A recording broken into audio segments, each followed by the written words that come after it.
Hi, my name's James Cadman and I work for Action Sustainability. We're the people behind the Supply Chain Sustainability School. And I'm here today to talk to you about the sustainability impacts of plant and equipment.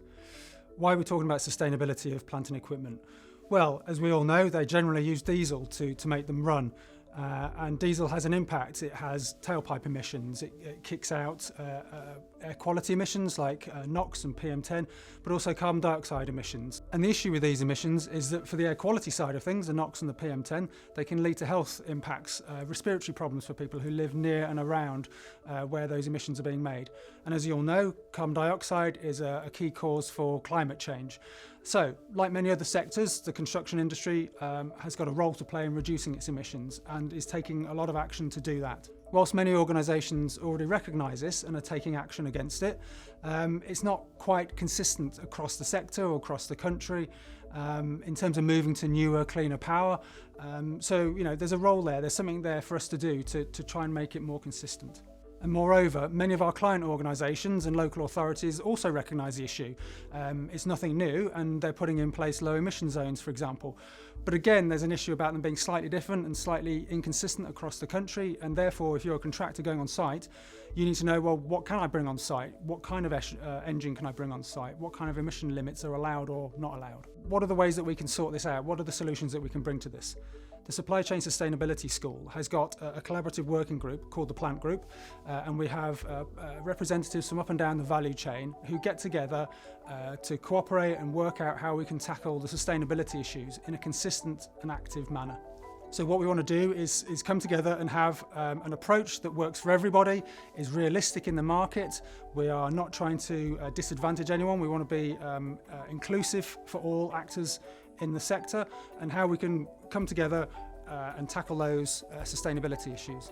We've got representatives from client organisations such as Highways England, major contractors like Balfour Beatty, Wilmot Dixon and Costain, but also all the plant hire companies like Sunbelt, Flannery, Lynch, Gap, Speedy Hire, Advante and others.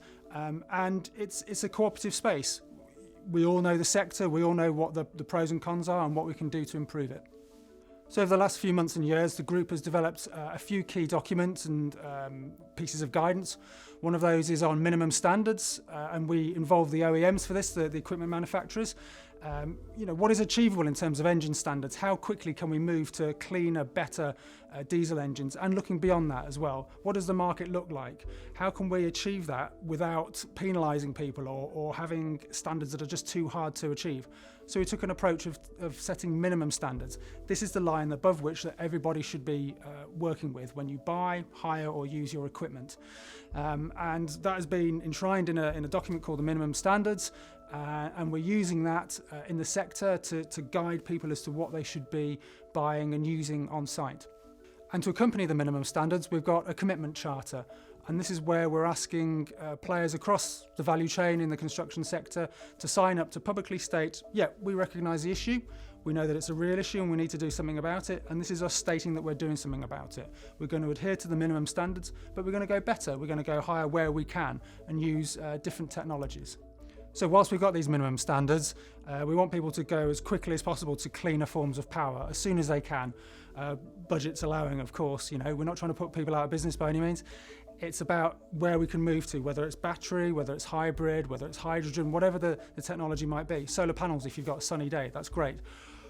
But moving forwards, looking towards innovation, how can we move the discussion along? But of course, what's the benefit?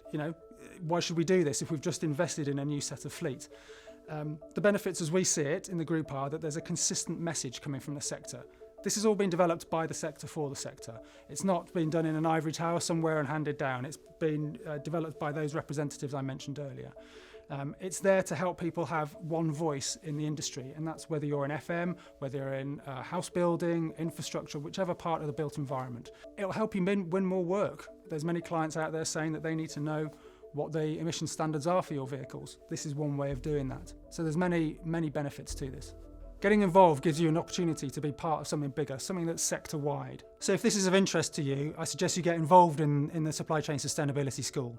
And here at Sunfest, the Supply Chain School has got a stand on the Sunfest Sustainability stand. So do hop over there and have a look at what we can do and how you can get involved.